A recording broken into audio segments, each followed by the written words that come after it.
মেষ হলো অগ্নিতত্ত্বের একটি রাশি, আর মঙ্গল হলো এই রাশির অধিপতি।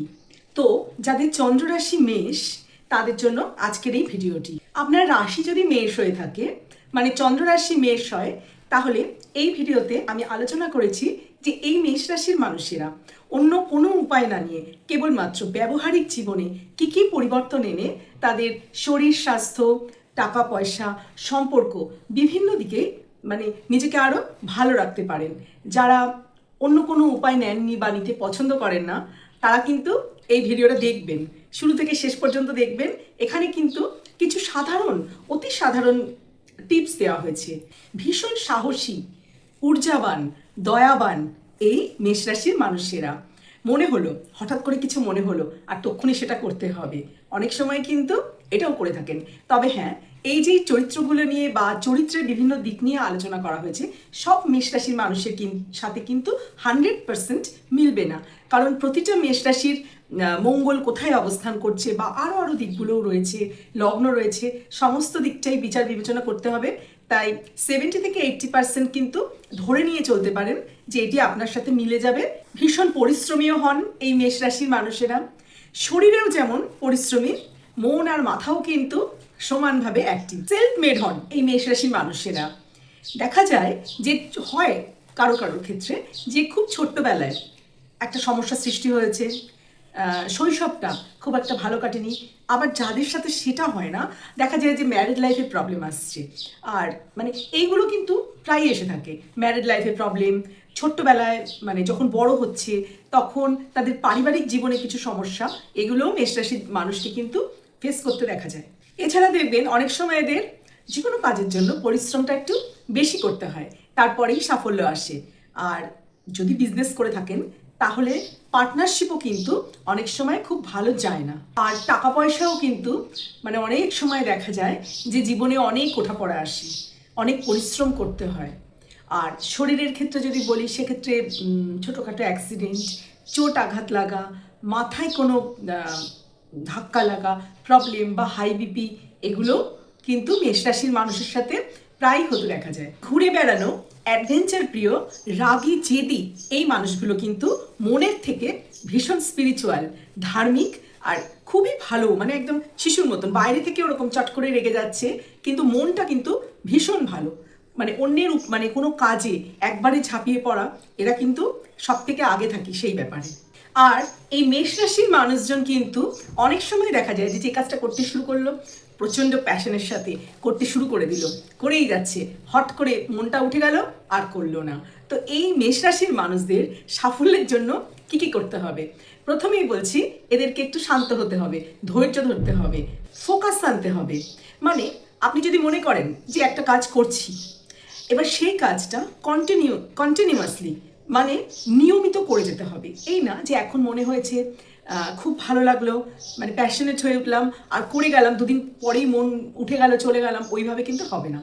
অর্গানাইজ হয়ে ফোকাসের সাথে যে কোনো কাজ করা, এটা কিন্তু মানে চেষ্টা করতে হবে। এটা একটা মানে নিয়মের মধ্যে আনতে হবে যে এটা ধরবো সেটা শেষ করব। প্রথমে যেই উৎসাহটা আছে সেটা যদি একটু কমেও যায়, তবুও পুরো কাজটা করতে হবে। এই ডিসিপ্লিনটা তো সবার প্রথমে নিজের মধ্যে আনতে হবে। দ্বিতীয় হচ্ছে, কথা যখন বলবেন তখন একটু শান্ত হয়ে ভেবে চিনতে অপরপক্ষ কি বলছে সেটা সম্পূর্ণ না শুনে কোনো কথা বলা উচিত নয়। সম্পূর্ণ শোনা হলো, তারপরে যদি মনে হয় যে কিছু মানে চট করে রাগ হয়ে গেল, কিছু কড়া কথা বলতে হবে, তখন একটু চুপ করে যেতে হবে। মনে মনে 1 2 3 এরকম 3 সেকেন্ড গুনে তারপরে যতটা সম্ভব মিষ্টি করে কথা বলতে হবে। মেষ রাশির মানুষের সাথে কিন্তু এটা হয়ে থাকে, মানে মুখের ওপরে কারোর কথা পুরোটা না শুনে মুখের ওপরেই আগের থেকেই একটা জবাব দিয়ে দেওয়া। আবারও বলছি, সবাই না, অনেক কিছু নির্ভর করে, বেশিরভাগই এটা হয়ে থাকে। মানে এই কারণে মনের মধ্যে কিন্তু সেরকম নেই, কিছুক্ষণ পরে কিন্তু ঠান্ডা হয়ে গেল, মাথা ঠান্ডা হয়ে গেল, মেষ রাশির মানুষ ভুলেও গেলেন যে কি বলেছিলেন, কিন্তু অপরপক্ষ সেটা ভোলে না। তাই অফিসে, বসের সাথে, বাড়িতে বা যে কোনো জায়গায় কারোর সাথে কথা বলার আগে একটু ভেবেচিন্তে বলতে হবে বা একটু চুপ করে থাকতে হবে। শোনার অভ্যেস তৈরি করতে হবে। কোনো কাজই হোক বা কথাই হোক, মানে একদম হঠাৎ করেই রিয়াক্ট করা যাবে না, শুনে একটু মাথা ঠান্ডা রাখতে হবে। জানি এটা প্রবলেম হয়, মেষ রাশির মানুষের সাথে এটা প্রবলেম হয়, কিন্তু কোনো কথা কেউ বললে বা কোনো কাজ চোখের সামনে করতে দেখলেই হঠাৎ করেই মানে রিয়াক্ট করে কিছু করে ফেলা, কিছু বলে ফেলা, এটা একদম করা যাবে না।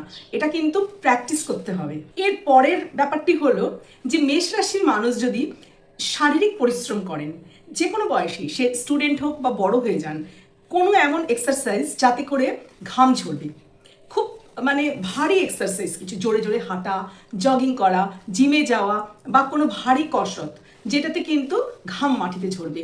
এতে কি হয়, এতে এই মঙ্গলের এই মানুষগুলোর এক্সট্রা যে এনার্জিটা, নেগেটিভ এনার্জিটা, সেটা কিন্তু ঝরে যায় এবং শক্তিটা চ্যানেলাইজ হয়, ভালো কাজে চ্যানেলাইজ হয়। তো শুধু বসে বসে মেডিটেশন না করে যদি মেষ রাশির মানুষ একটু শারীরিক পরিশ্রম করেন, এটা কিন্তু আপনাদের জন্য একটা দারুণ একটা উপায়। দেখবেন এতে আপনাদের মঙ্গল ব্যালেন্স হচ্ছে। সেটা মানে স্টুডেন্ট যারা, তাদের জন্যও ভালো হবে, পড়াশুনো ভালো হবে, যারা ম্যারিড কাপল তাদের জন্যও ভালো হবে, এবং যে কোনো বয়সের মেষ রাশির এই মানুষদের জন্য কিন্তু একটা ভারী এক্সারসাইজ ভীষণ ভালো ফল দেয়। মেষের মানুষ মঙ্গলবার দিনকে নিরামিষ খেতে পারেন। নিরামিষ খেলে কিন্তু মঙ্গলবার দিনটা যদি আপনি ভেজ খান, এটাও আপনার জন্য ভালো একটি উপায়। এছাড়া রিচ খাবার একটু কম খাওয়া, বিশেষ করে ঝাল, যেটা মেষের খুব পছন্দ, সেটা যদি একটু কম খান, এটাও কিন্তু আপনার শরীরের জন্য অত্যন্ত ভালো হবে। আর মেষের মানুষ যদি লালের ব্যবহার করবেন, তবে একটু কম মাত্রায়, একটু যদি কম মাত্রায় লাল রঙের ব্যবহার করেন, সেটাও আপনাকে বিশেষ ভালো ফল দেবে। আর মেষ রাশির মানুষের জন্য যদি সম্ভব হয়, আপনি যদি পড়াশুনো করেন বা কোথাও আপনার কাজের জায়গাটা যদি দক্ষিণমুখী হয়, তাহলেও কিন্তু এই ব্যাপারটা আপনার জন্য ভালো হবে। ধরুন পড়তে বসেছেন, পড়ার টেবিলটা বা যেই দিকে মুখ করে পড়াশোনা করছে স্টুডেন্টরা, সেটা দক্ষিণ দিকে হলো, বা আপনি কাজ করছেন দক্ষিণ দিকে, মানে যে কোনো কিছুই যদি আপনি দক্ষিণ দিকে মুখ ফেস করে করতে পারেন, বা সারাদিনের জন্য না হোক, কিছুক্ষণও যদি আধ ঘন্টা 1 ঘন্টা কিছু না দক্ষিণ দিকে মুখ করে বসে থাকলেন, এটাও কিন্তু আপনার জন্য বিশেষ ভালো ফল দেবে। তো মেষ রাশির মানুষের জন্য এই ছিল কিছু ছোট ছোট টিপস। আর খুব ভালো থাকবেন, শরীরের যত্ন নেবেন, মনের যত্ন নেবেন। আর এই ভিডিওটা যদি ভালো লাগে তাহলে একটা লাইক করে দেবেন, শেয়ার করতে পারেন মেষ রাশির কোনো বন্ধু বান্ধব, আত্মীয় স্বজনের সাথে। আর এইরকমই আরও অনেক ভিডিও পেতে চ্যানেলটিকে সাবস্ক্রাইবও করে রাখতে পারেন।